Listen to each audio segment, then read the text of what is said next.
Anyways, just so you guys know, this episode was not sponsored by Coco Max.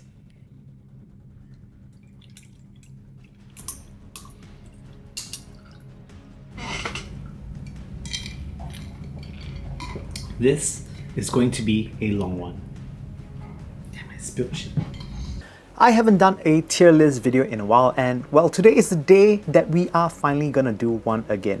There have been quite a few new additions to the sub $100 segment space, and that is where we will cover today. So firstly, we have the 7Hz Legato. Now, the 7Hz Legato came out last year, and yeah, I know, initially they did cost more than $100, but it is on sale now for less than $100.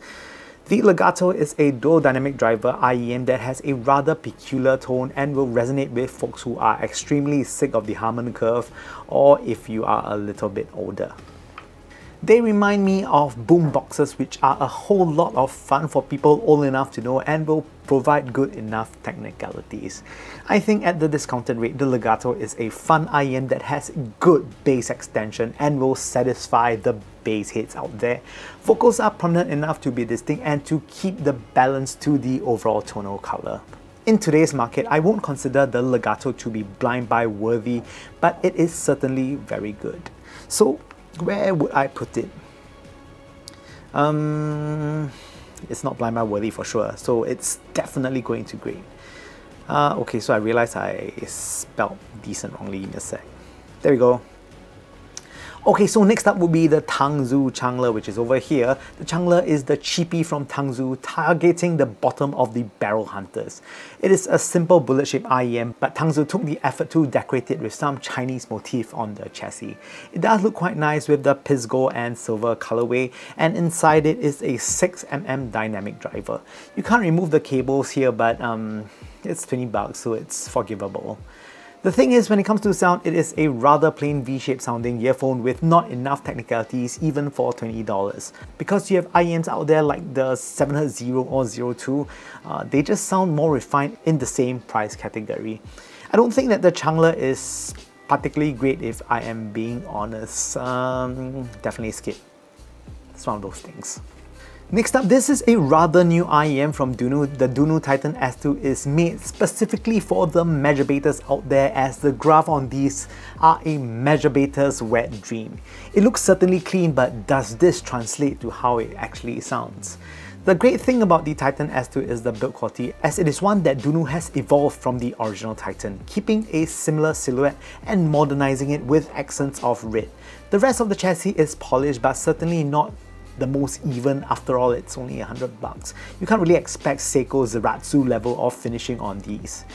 Inside them is a one dynamic driver that is tuned to a beautiful Harman-esque curve, but unfortunately, when it comes to resolution wise, it is only decent. The Titan S2 has a thicker, warmer and more friendly tone that will impress people who are looking for their first IEM. But for those of you who have been playing for a while, I think that there are options out there that will outdo the Titan S2.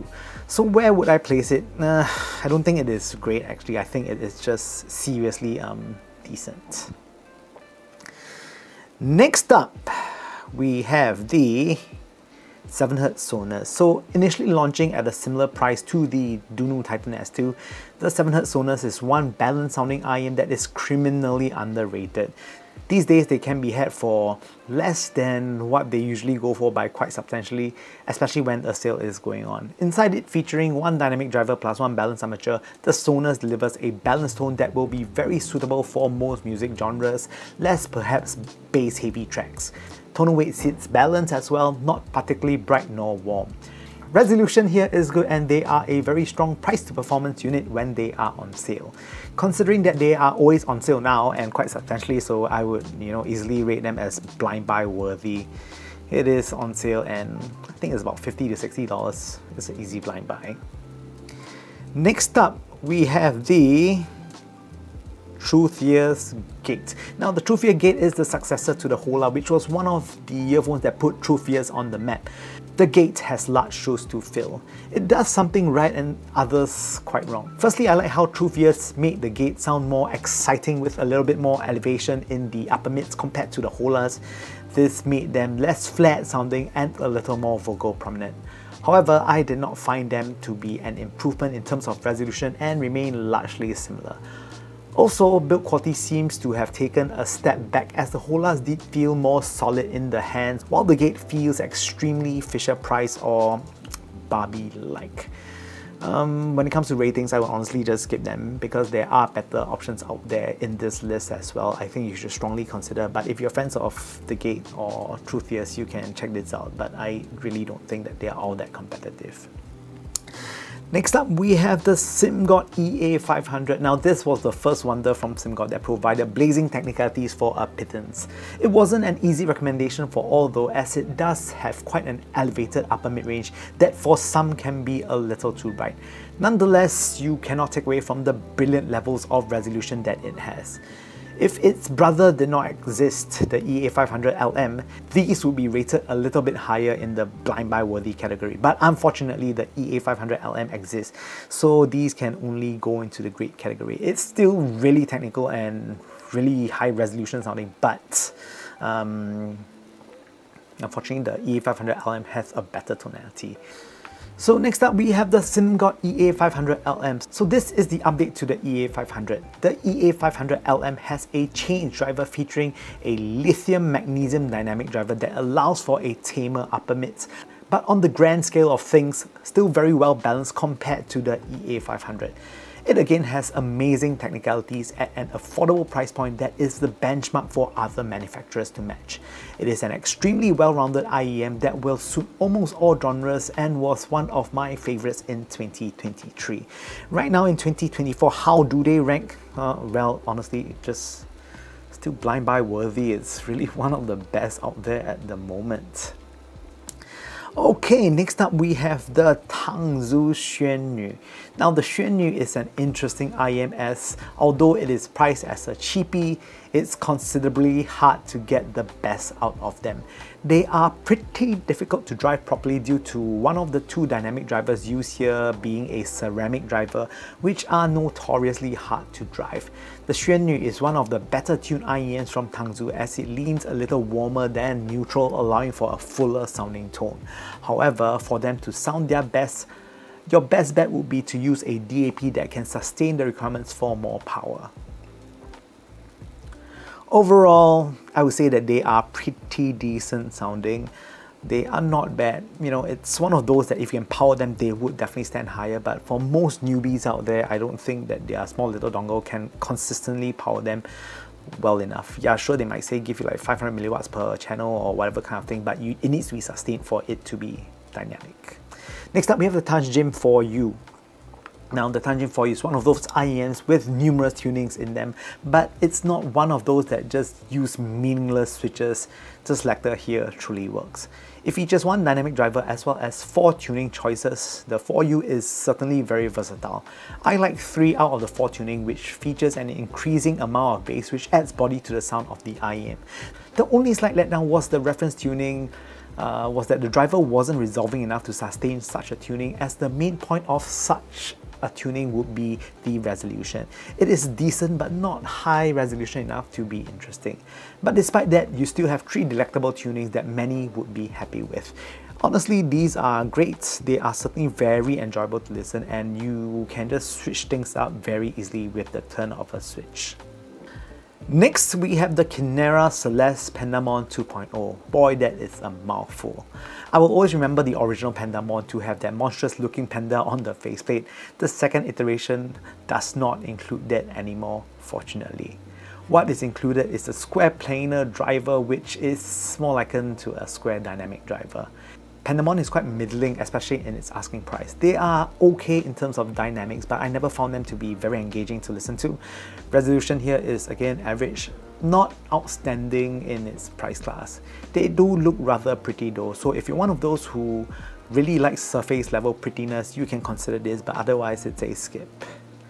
Next up, we have the Kefine or Kefine Delci. The Delci is one of those IEMs that emphasizes tone over technicalities. Although they do have some pretty solid technicalities to back them up as well. These are a warmish pair that has a very alluring tone that will just cast a thick filter to the overall tonal color. I found them to be lovely sounding and complementary to IEMs such as the EA500LM. They do not have the same level of resolution as the Simgot, but it does have a warmer and more attractive tone, which counts for something. Unfortunately, a negative on them would be that they just look a bit plain, but regardless, how would I rate them? Honestly, I really enjoyed the Delci. It's one of those that is very easy to like. They are certainly great. Is it better than EA500? I think in terms of tone, yes, it's rather addictive to listen to. I don't think it's better than the EA500LM though, but certainly more than the original EA500. So next up, we have the Lershouer S8. Now the S8 is a very accessible planar IEM that changes quite a bit from the common complaints of planar IEM, such as having metallic treble and pretty linear bass. The S8 adopts a more agreeable upper mid-range that is simply easier on the ears and is not so pokey sounding. It is more polite sounding compared to models before that have a bit more sparkle. Bass here has some of the planar characteristics where it is relatively linear sounding rather than explosively dynamic. However, the S8 stands on its own as a very easy to like entry-level planar IEM, and it is one of the better ones in this price category. Simply, they are great. I enjoy them. Is it better than the Tanchjim for you? I actually think so, you know. I enjoy them quite a bit.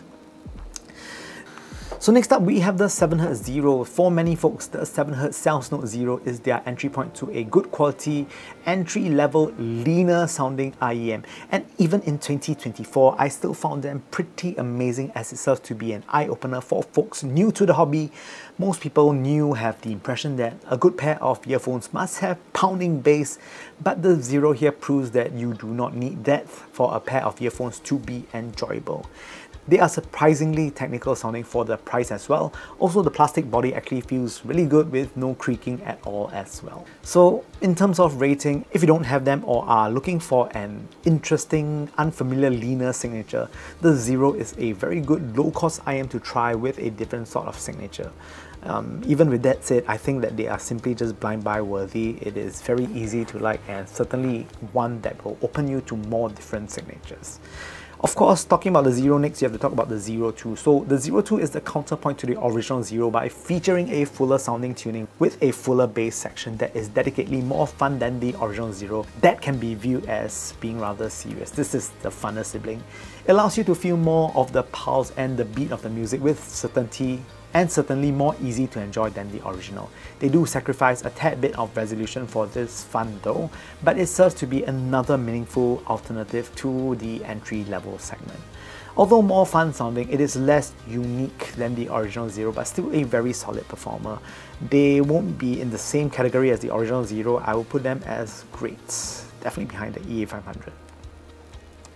Next up would be the ZIIGAAT Nuo. So the Nuo is ZIIGAAT's entry to the bottom of the barrel segment, and they opted to use a liquid crystal polymer dynamic driver, which is one of my favorite materials for a dynamic driver, which appeared a long time ago first in the Sony EX1000.